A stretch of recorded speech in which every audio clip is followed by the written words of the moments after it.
A very good evening to all my dear students. So, how are you all? How was the exam? Straight away, let's start the discussion of questions in ophthalmology. Let me know how did you find these questions. I'm very sure if you had attended the lectures seriously, you would realize that everything was discussed in the class, isn't it? So, let's start one by one. Yeah, of course, this is an announcement in front of you regarding your rapid revision 6.2.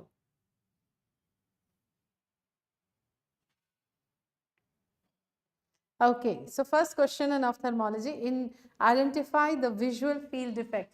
So if you want to add or you want to suggest some options were different, or you have another question which I have not discussed, you're please most welcome to discuss it here with me, right? Okay, so the first question is identify the visual field defect. What have you answered here, all of you? So the purpose of recall is not to study in detail, but to quickly discuss the answer, right? So tell me.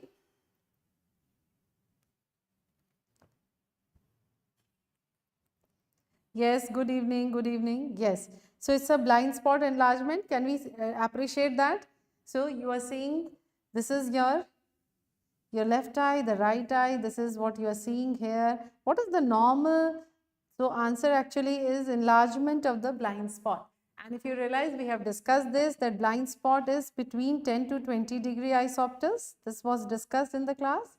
And what were the causes of enlargement of blind spot? That has also been discussed with you. It can be papilledema, where there is edema around the disc. We had talked about myelinated nerve fibers. We had talked about drusen's. So I hope you remember that we have discussed this in detail. So just reminding you all what all we have learned regarding the enlargement of blind spot. Myelinated nerve fibers. Then we also talked about your drusen's, that is on the drusen's are nothing but deposits on the optic disc. So I don't think there should be any confusion in this answer. Central scotomas have to be at the center. Arcuate is seen in the glaucoma, as you know. Raynaud's nasal step actually is not a scotoma. It's an area where there is no scotoma actually, right? So we have discussed all that when we were talking about visual field defects in glaucoma, about Raynaud's nasal step, about arcuate scotoma, right? Any confusion? No? Can we move further? So this is of course enlargement of blind spot. And can you also tell me one quick thing, that when is your blind spot size smaller, not enlarged but smaller? It is in hypoplasia of the optic disc. Okay, we come to the next, ptosis in the horners. What is the muscle implicated? It's such a simple question. We all know there are two muscles which are going to elevate your lid. What are the two muscles which will elevate?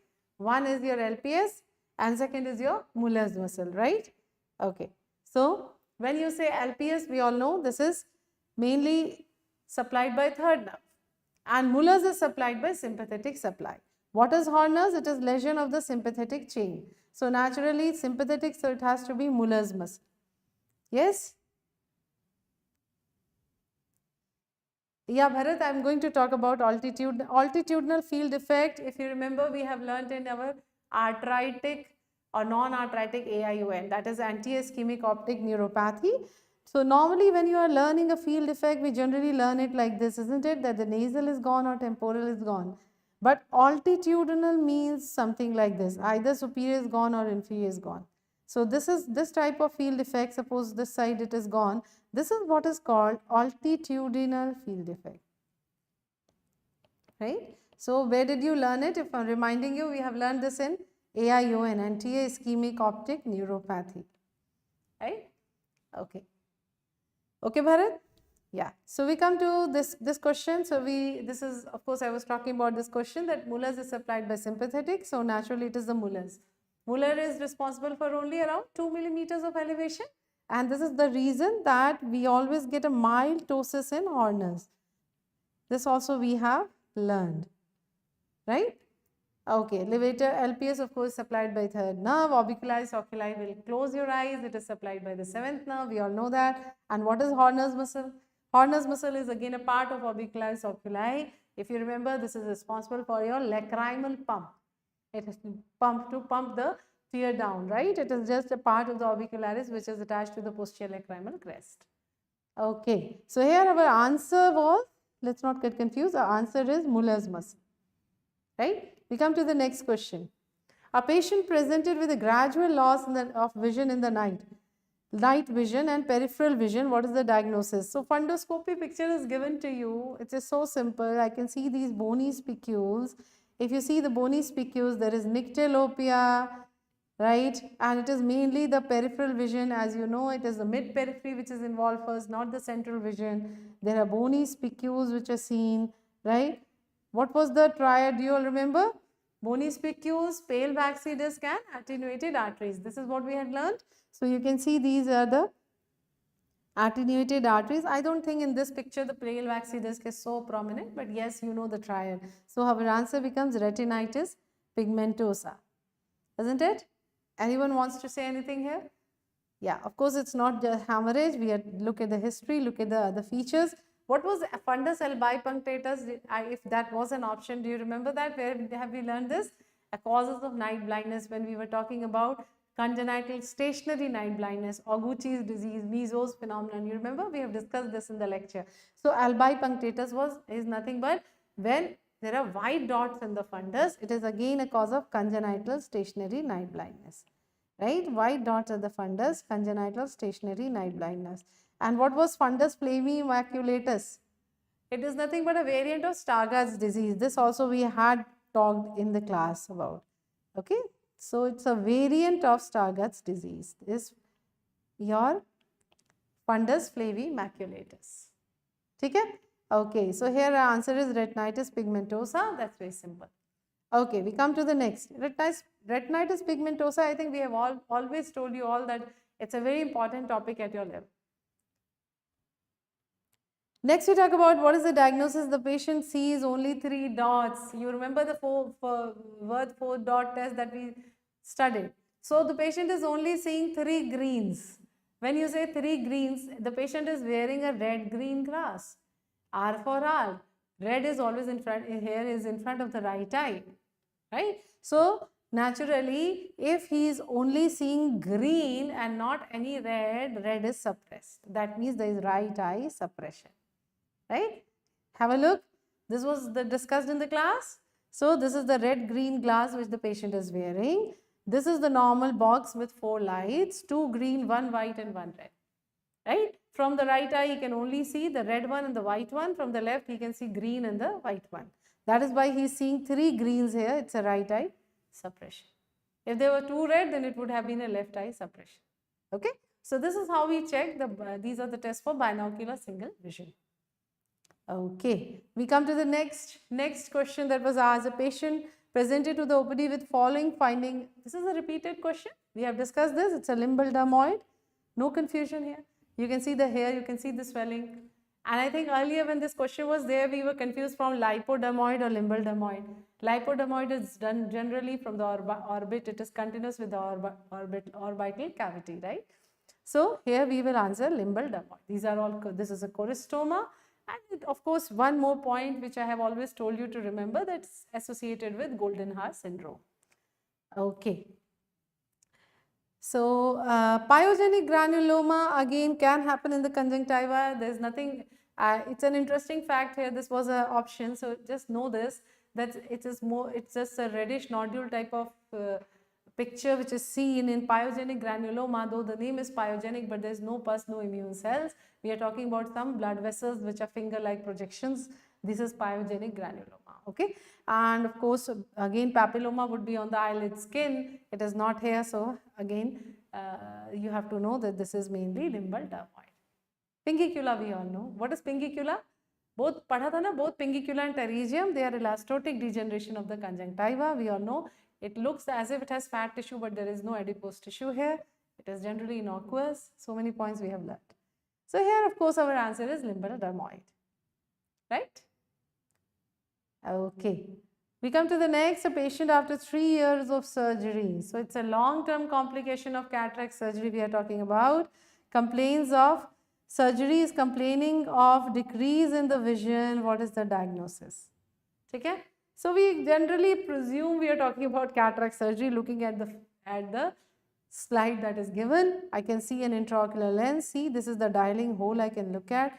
And what do you see? This is all Elshinic pearls. So of course the answer here is this. Again we have covered everything in the class. So here the answer is your posterior capsular opacification, right? PSC doesn't look like this, of course. And what is bullous keratopathy? This is not cornea. We are looking behind the intraocular lens. We are looking at the posterior capsule, which is all opacified. Let's be clear with this. Yes, these are Elshinic pearls. So answer is PCO, that is posterior capsular opacification. Of course, you know how we treat it by NDR laser, posterior capsulotomy. So this was another very smart question out here. Interesting question. So looking at the clinical slide, you can see this is all. What sign can we tell in this slide? I don't know whether it was exact this picture which came in your exam or not. But yes, this is Coccus sign, which is a staring look where you can see the upper sclera, right? Lid retraction is so much that it leads to Coccus sign. So we are talking about Graves' eye disease or thyroid ophthalmopathy, right, all of you? Okay, what are the things we have to find is which is not true or which is a false statement. No specs score is used to classify, we all know, yes, that's a correct statement. The management corresponds to improvement in the thyrotoxic state, not seen in 10% patients with hyperthyroidism, can lead to visual loss. Let's think one by one. No specs is a correct statement, there is no second thought about it. Can lead to visual loss? Yes, any optic neuropathy, as you know, if you remember, we have talked in our class, we have made a simple diagram here. If this is the orbital cavity, this is the eyeball, optic disc, optic nerve. So whenever any autoimmune reaction is taking place with infiltration of inflammatory cells, adipose tissue is multiplying, the muscles are getting enlarged, right? And there is later fibrosis in the muscle. So all this is causing what? Kya padha tha? This is all causing a more pressure in the orbit, and that can press on the nerve, leading to optic neuropathy, and later in severe cases this can lead to vision loss, right? So of course, and there is more of glycosaminoglycans inside this orbital cavity due to the immune reaction. So many things we have learned, right? So I think this option D is correct. Not seen in, we are not exactly sure about 10%. Of course, we know that majority of the cases are associated with thyrotoxicosis, but what is the first important point that I have taught you in my lecture? Thyroid ophthalmopathy, double Q laga ke we have learned this, that the patient may be euthyroid, hypothyroid or hyperthyroid. So the condition is not related to the thyroid hormones. Therefore, investigation may role of thyroid hormone estimation as no role. We go for CT scan to see the changes. Remember this? So here what will be the answer? So the wrong management corresponds to improvement of thyrotoxic state. This is the wrong statement because it is not necessary that the patient is thyrotoxic. As I said, patient can be hypothyroid, hyperthyroid or euthyroid. So this was the first line I teach when I start teaching you all the Graves' eye disease. This is the first line we mentioned, isn't it? Okay. Okay. Yes. So they're not seen in 10% patients with what are you saying? 10% patients will have normal thyroid state. So again, this is exact percentage. Suppose we have not learnt or we are not exactly knowing it as well. If this was not the option and what you are saying, this was the option, even then I think we have to answer this by exclusion where we are very sure that option B is wrong. ठीक है? Must do for doctors थोड़ा सा छोटा नाम रखता था ना, कैसे बुलाऊं? हाँ? Okay. So this is this question. We come to the next one, and of course no specs. Just to remind you all, first it was no signs, then first no signs and symptoms, then only signs, soft tissue development. I think you all know that. पढ़ाई तो कर चुके हो, right? Proptosis, extraocular muscle involvement, corneal involvement, and sight loss. Anyway, we come to the next question. Was I think here there was an option of Bharat altitudinal field effect.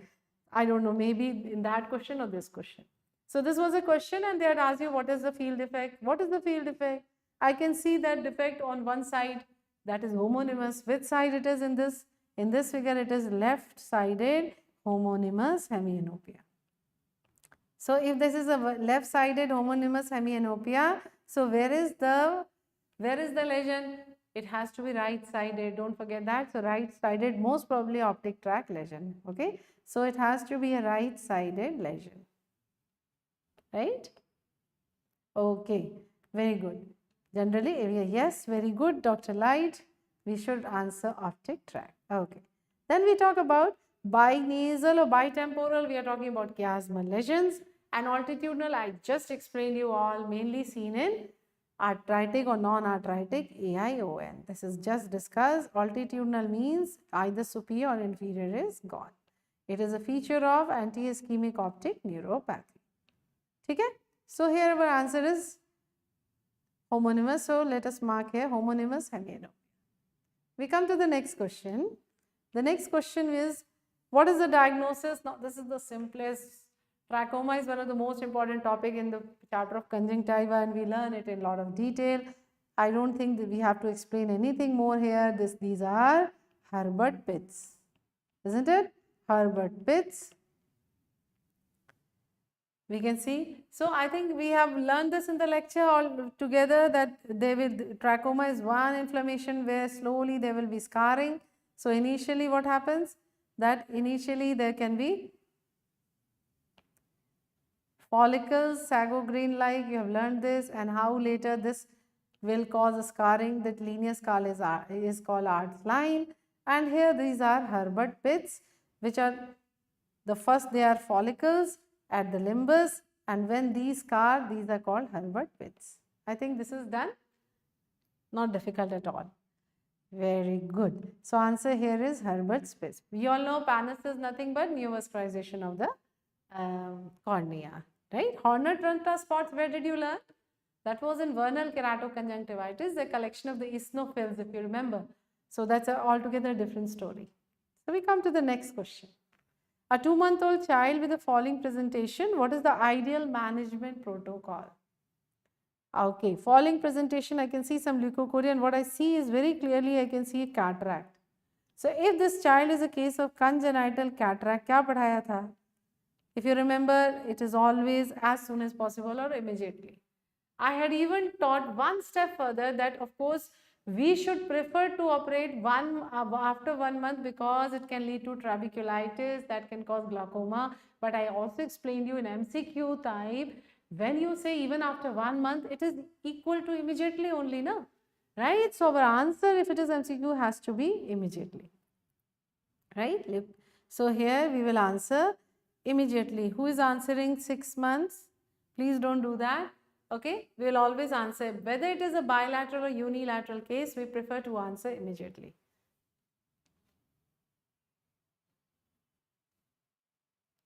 Right? And somewhere there is also one consensus that, okay, if it is bilateral, you can wait for 6 weeks and you answer 6 months, but it's never 6 months. So there are different views or discussions around this. But for you, the tip is pick up immediately as an option always. Okay? Yeah. We come to the next. A child presenting with leukocoria has an again this is a question on leukocoria, has intraocular mass with microscopic examination showing rosates and scanty cytoplasm, positive for synaptophysin. We all know we are talking about retinoblastoma, right? All the details of all these details of the pathological details were given. It is more like an integrated question, and we know we have done it so well. What is flexner intestina? What is homerite? What is fluorates? So we have discussed everything. I think Dr. Preeti must have also discussed it in detail, so it's important. So I think this should not have been a problem at all, right? And of course, this synaptophysin again goes towards the diagnosis of retinoblastoma. Chromogranin, I think Gronin was given or not, I don't know. But maybe in this question it was mentioned about chromogranin also, right? And of course, one more marker that you should know is neuron specific enolase, NSE, right? So keep that in mind, neuron specific enolase. Okay, we come to the next question. A patient presented with a, so this is very, very interesting and good question. Patient presented with eye ache and difficulty in vision after watching a movie. So what happened suddenly after watching a movie? Why will the patient start having pain, difficulty in vision and redness? Because the pupils get, if you're in a movie hall, the pupils are going to get dilated, right? Ankit, you will answer A here.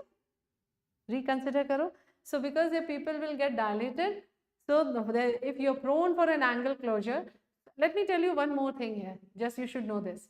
Normally, after watching a movie, it is less that the patient will go to them in the stage of acute congestive glaucoma.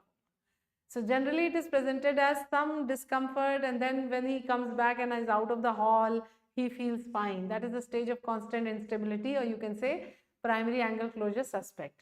But here, because the options are all mannitol, mannitol, mannitol, mannitol, we have to think, okay, this is acute congestive glaucoma only. Definitely, then only we are giving mannitol. And why are you giving mannitol? Because you know, if all 360-degree angles are closed, right, everything is closed, so pressure goes up to how much? Around 60 millimeters of mercury. We have discussed this in the class.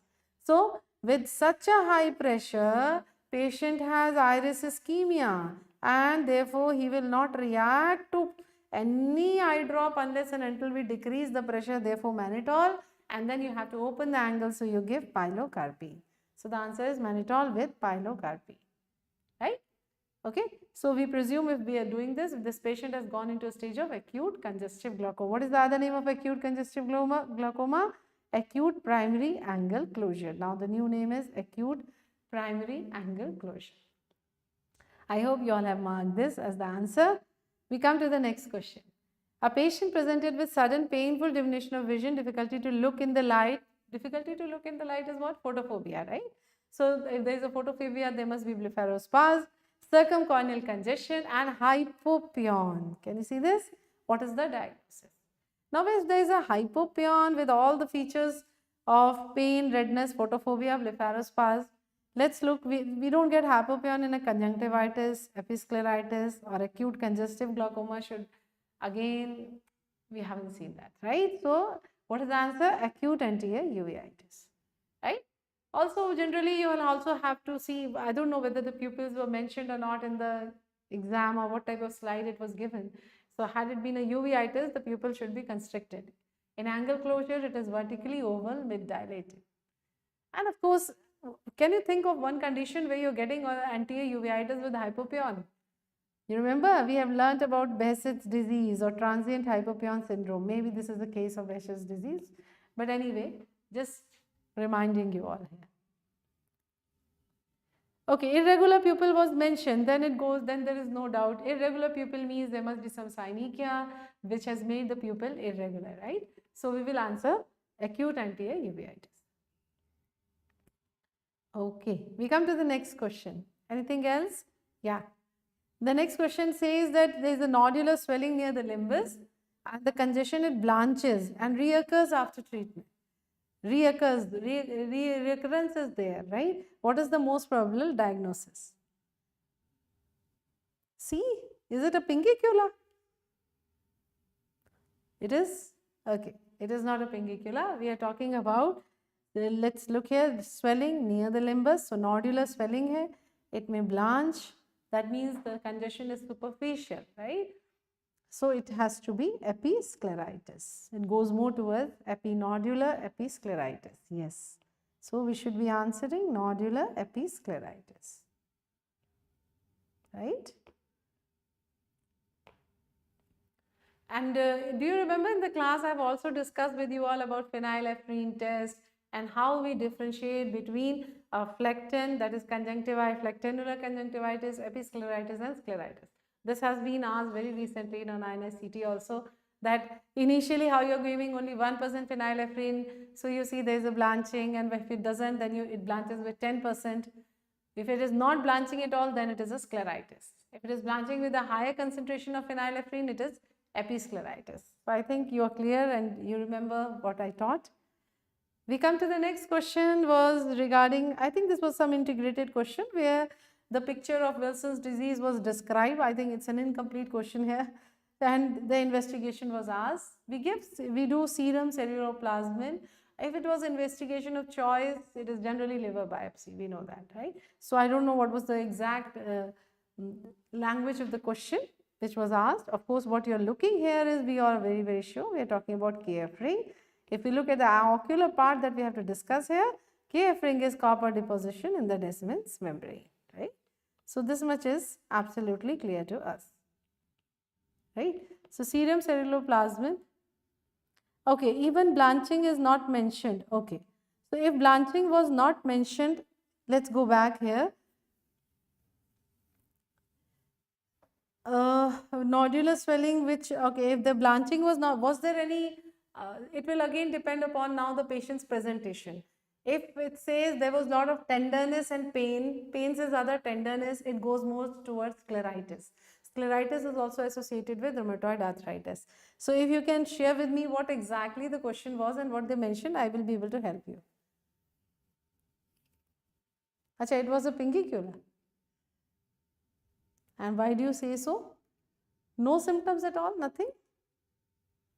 Because in this picture, this I won't call a pincicula. Pinciculitis, if it will happen, it will not show this type of congestion. So was there any congestion, or was it a typical picture of pincicula? It's up to you, know better. Okay. Yeah, so resolving pincicula won't resolve just after some medical treatment. You have to either remove it and then it can reoccur. Surgically, you have to remove it, right? So if it is coming and going, it goes more towards episcleritis and scleritis.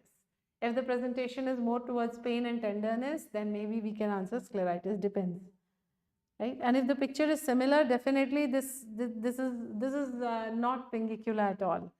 Akanksha, if the picture was similar, then it's not pincicula.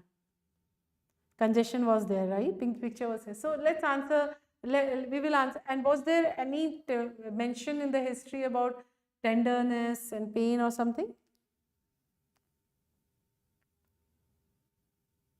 अच्छा ठीक है.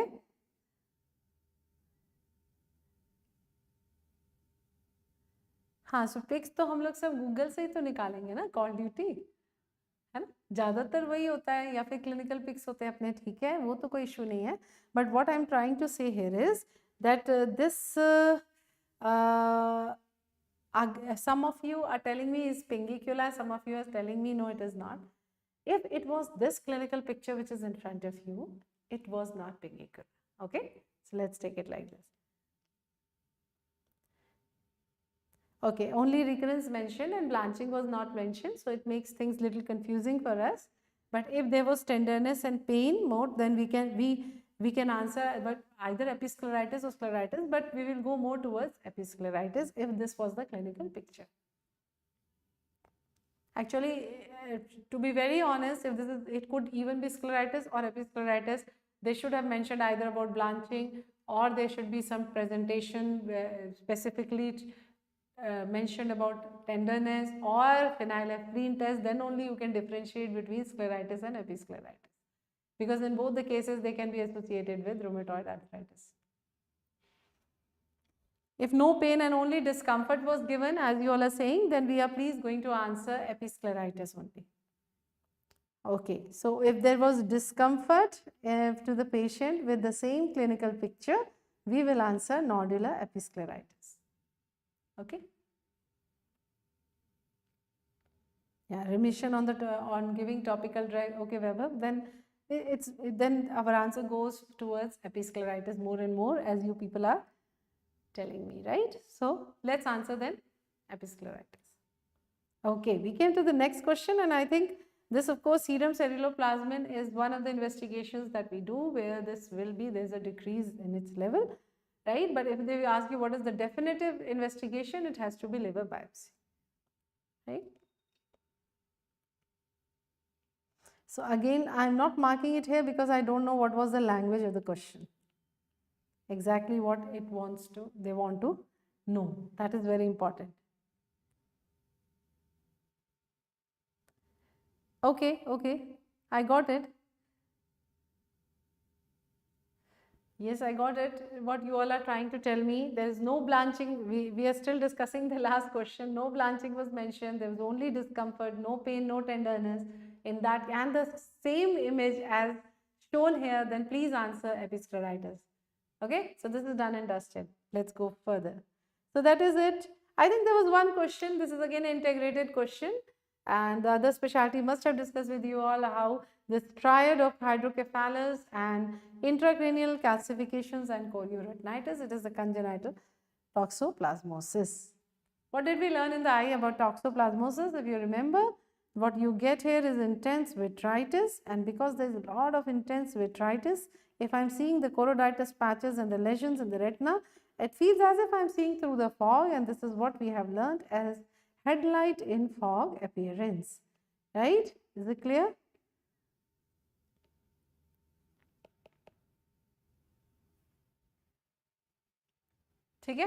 Okay, so this was straight.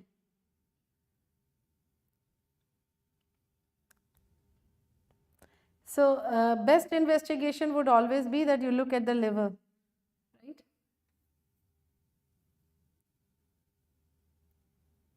Because there are around ceruloplasmin levels are also affected in around, it is saying between 80 to 90% of the patients, but not all.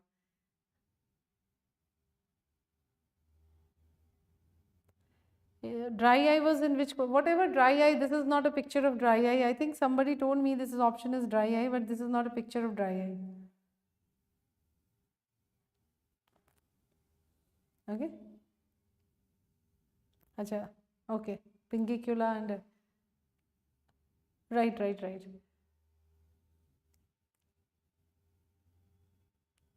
I think this question is now clear. We have spent a lot of time in this. I think again I'm repeating because you all are still sending me the messages. So let me tell you, if this was the exact clinical picture, there was no pain, there's only discomfort and there's recurrence, it goes more and more towards episcleritis. Okay? Okay. So these were the questions, I think. Yes, one more. I think this was asked, there was some clinical scenario of homocystinuria was given to you, to the patient, about the patient, and there was ectopia lentis, and which vitamin would you give? So you had to be you know what vitamin we give when you're talking about homocystinuria. We will prefer pyridoxine, that is B6, right? So please answer this.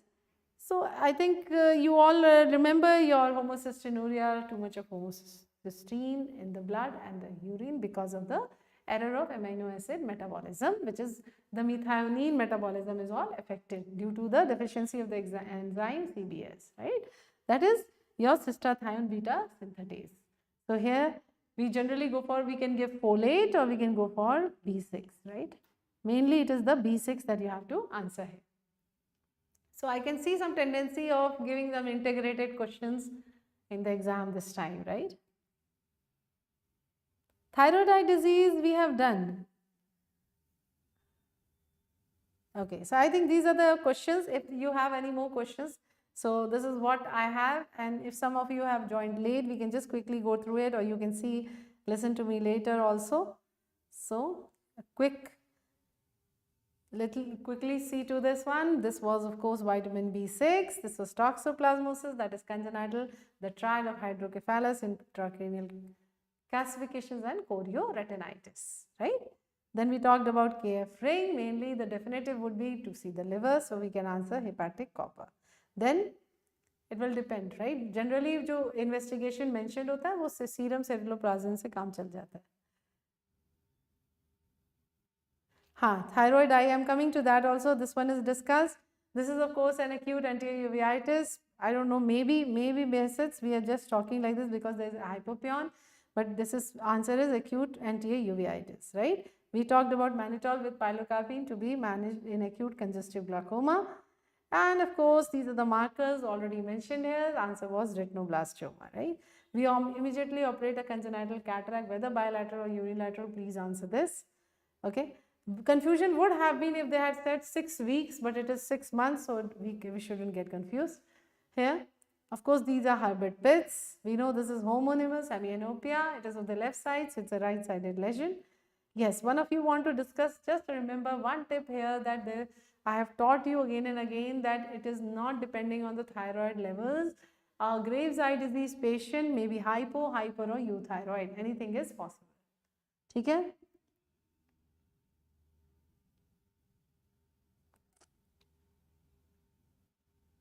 Okay, so can you please send me this question? I'm going to message you back, right? What is the question you are saying?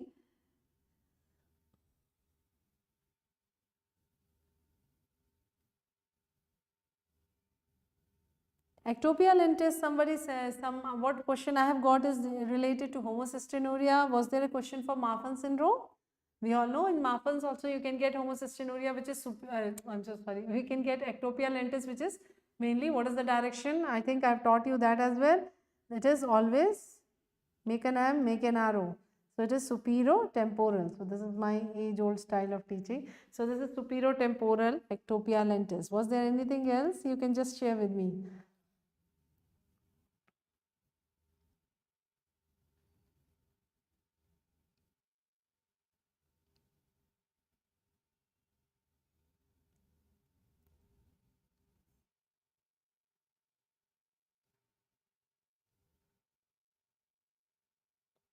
Leukocoria question we have discussed already, Farhan.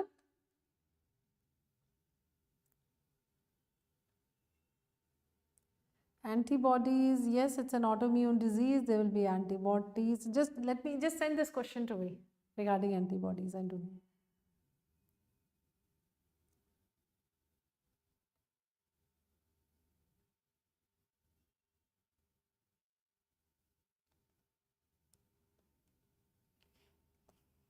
Okay, Dr. Priya, I got it. Why does exophthalmos occur in graves? So we have learned this so well. Why does exophthalmos occurs in graves? Because of all the autoimmune reactions. There is, I just mentioned here that there will be infiltration of inflammatory cells, adipose cells, enlargement of muscles, and accumulation of glycosaminoglycans, right? We have learned this, right? And this is going to increase the intraorbital pressure, and therefore there will be exophthalmos or proptosis. So I don't know what was the option here, but this is the basic that you have to know. So best investigation, it is written the definitive, and best investigation is always liver biopsy. For Wilson's disease, if they say best investigation, it goes towards liver biopsy.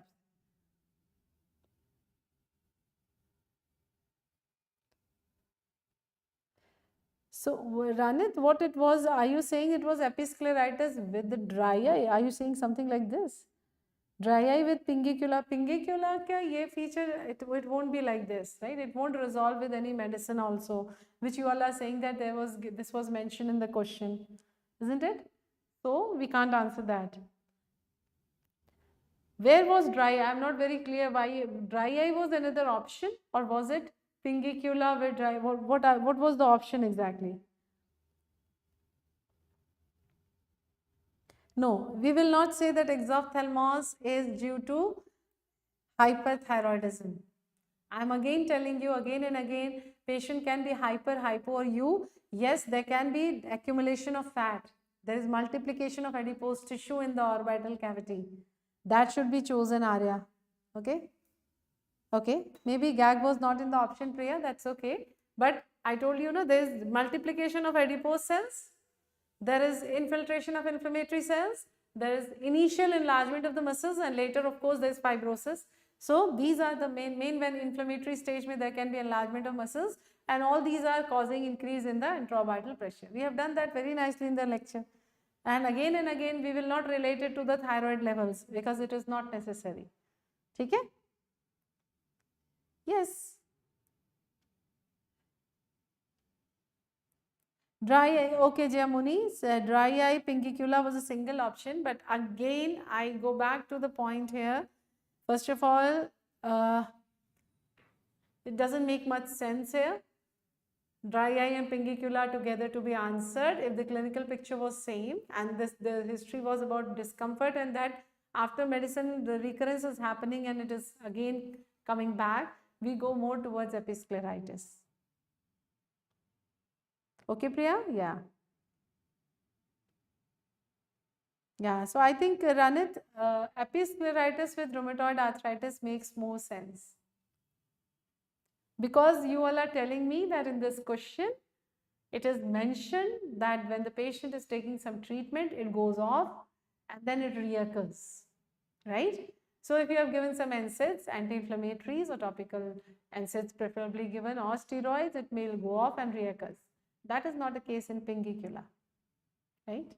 So we should answer episcleritis with rheumatoid arthritis. Second shift thyroid answer, ma'am. What was the second shift thyroid question, sir? Exactly. Can you remind me? Why does exophthalmos occur? I think second shift question, what were the options? I told you if it was fat deposition written, yes, answer can be fat deposition because there is multiplication of adipose cells.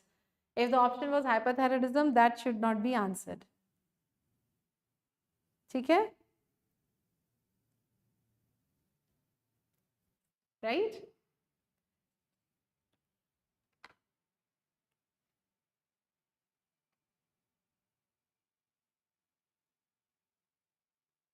Okay, thank you. So I think now it's clear. Nice discussion. So all the best, all of you. Now please relax and de-nerve yourself. Have some me time. Enjoy yourself. Watch some movies. Have some, meet your friends, family. Okay, just forget everything at present. Done is done. Now take a break. Nice break. Right? Okay. So stay blessed and keep smiling. All the best.